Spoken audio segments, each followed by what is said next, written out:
João 19, de 25 a 27, a gente tem esse momento crucial onde o Cristo, agora crucificado, ele, mesmo com toda a sua dor, com todo o seu sofrimento, ele olha para sua mãe e para um amigo, podemos dizer assim, e não se importando com a sua própria dor, ele olha e tenta assim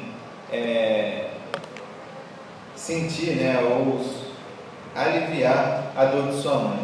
Muitos se esquecem de tudo, de todos, que estão ao seu redor diante das adversidades, nos momentos de dor, de solidão, mas Cristo, agora na cruz, mostra que, por mais que o mundo, as circunstâncias e todas as outras coisas nos façam crer de forma diferente, Ele se importa com cada um de nós. Ele está olhando para nós. Talvez, se fosse eu ali na cruz, eu estaria perguntando para Deus por que eu. Talvez se fosse você também a mesma coisa. E a gente vai ver que Jesus, Ele está sempre falando em prol dos outros. Perdoa porque eles não sabem o que fazem. E aí, assim, ainda olha para sua mãe e diz: uma das coisas que eu escrevi para a nossa reflexão é que junto à cruz que nós devemos estar. Porque se você pensar no ministério de Cristo, Pedro ouviu essa palavra? Judas, por exemplo, não só os Iscariotes, mas o outro. Por quê? Porque todos abandonaram a Cristo, todos estavam longe de Cristo, todos estavam distantes da cruz e de Deus. E aí eu te pergunto, onde você está? Nós nos sentimos só, tristes ou inferiores ao que verdadeiramente somos, porque nós nos distanciamos da cruz, seja por medo dos soldados romanos, na época, por medo de ser preso, como Jesus foi, e até da morte, como Jesus morreu. Só que a Bíblia vai perguntar para a gente: o que pode nos separar do amor de Deus? A prisão, a nudez, a falta ou a abundância? Nada pode nos separar de Deus. Mas de todos os discípulos, quem estava ali? João. De todas as Marias, quem estava ali? A mãe de Jesus.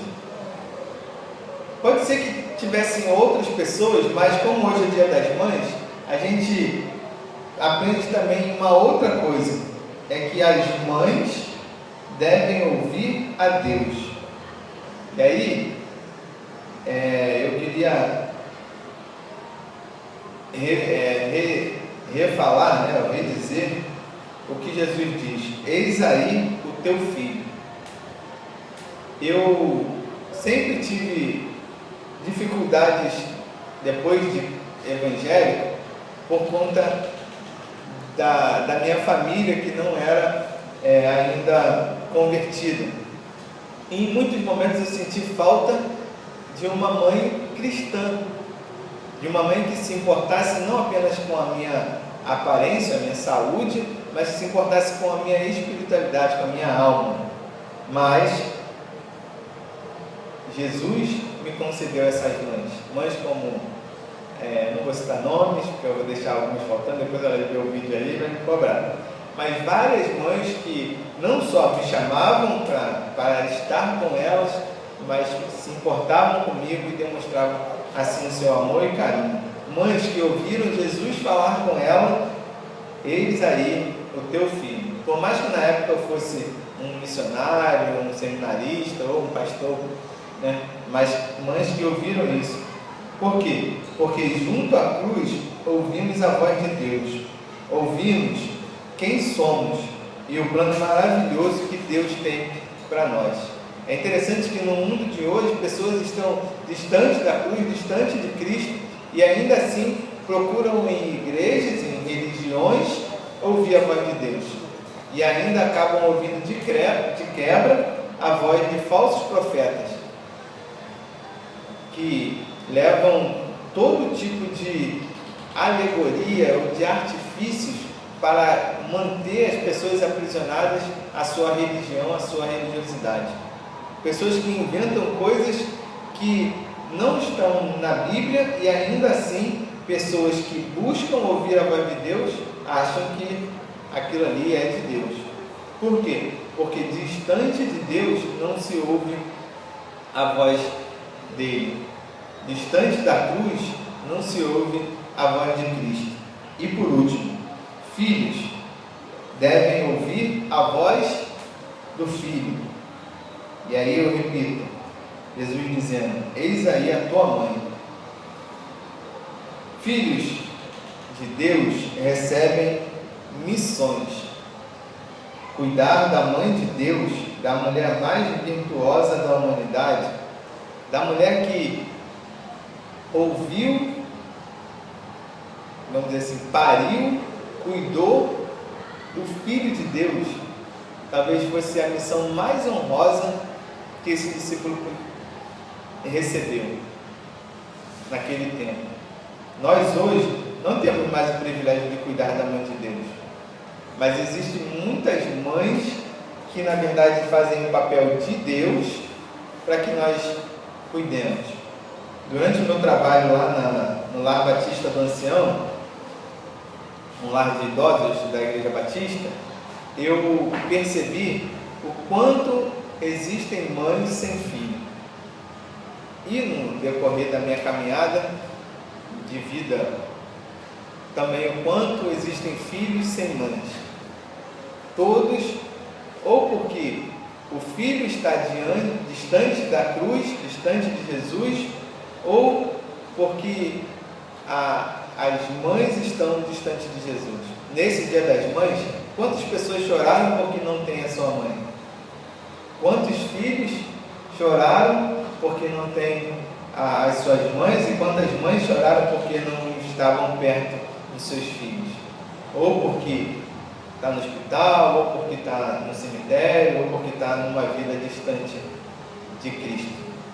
A solução para essa situação é uma aproximação verdadeira de Cristo. Porque o cristão que não entender que deve honrar sua mãe, ele não aprendeu nada de Cristo, ele está distante da cruz. E isso é uma coisa básica que eu ensino para as crianças, que se deve obedecer principalmente às mães, né? Quando a mãe fala: já arrumou seu quarto, me ajuda aqui com isso, faz isso. É triste quando a gente vê os pais sem autoridade perante os filhos, mas não por conta da secularização do mundo, pela a forma com que o mundo hoje trata dos seus pais e das suas mães, mas principalmente pela distância que esses pais e esses filhos estão de Deus, que seria talvez a pior de todas as doenças. O filho surdo que ouve a mãe, no sentido de gestos e de outras formas que se tem de comunicação, talvez seja mais são do que o filho que consegue ouvir, mas não dá ouvidos para os seus pais. Da mesma forma, o filho que não consegue ouvir a mãe que não consegue ouvir o seu filho, também é pior do que aquelas que ouvem e não conseguem entender o que os seus filhos estão dizendo. Porque tem um comercial muito interessante, que ele começa falando assim, a respeito da alimentação: filho, vou fazer você passar vergonha, não sei o quê. Tipo, todas essas chantagens que os filhos fazem para ganhar aquilo que eles querem na questão alimentar. Aí depois fala, no mesmo comercial ele está falando assim: mas eu quero te agradecer porque você não me deu naquela época ou tal, e alguma coisa assim. Então que a gente possa pensar que só Deus, só junto da cruz, é que a gente consegue ouvir e aí sim obedecer a Deus. Distante da cruz, distante de Cristo, a gente pode estar sendo pai e mãe de quem nós não somos e também filhos de quem nós não somos. Porque tem muita gente achando que é filho de Deus, mas na verdade é filho do diabo. Pastor ladrão, irmão ladrão, sem vergonha. gente que vai para a igreja só para receber uma causa na justiça, uma bênção, todos enganados, são filhos de Satanás, né? Como a Bíblia diz, o joio e o trigo andam juntos. E é bem interessante um outro versículo que eu vou citar, mas esqueci a referência, que quando a mãe de Jesus vem para chamar ele, e era como se ele estivesse num culto ou alguma coisa assim, ele pergunta assim: vem cá, quem é a minha mãe? Quem é o meu irmão? E aí a pessoa fica sem graça e ele responde assim: a minha mãe e o meu irmão e a minha família são aqueles que fazem a vontade do meu Pai. Então que a gente não se engane, que a gente se posicione não como filho da mãe ou mãe do filho, mas como filho de Deus, e assim obedientes e obreiros na sua seara, que é tão grande e que tanto necessita de cada um de nós.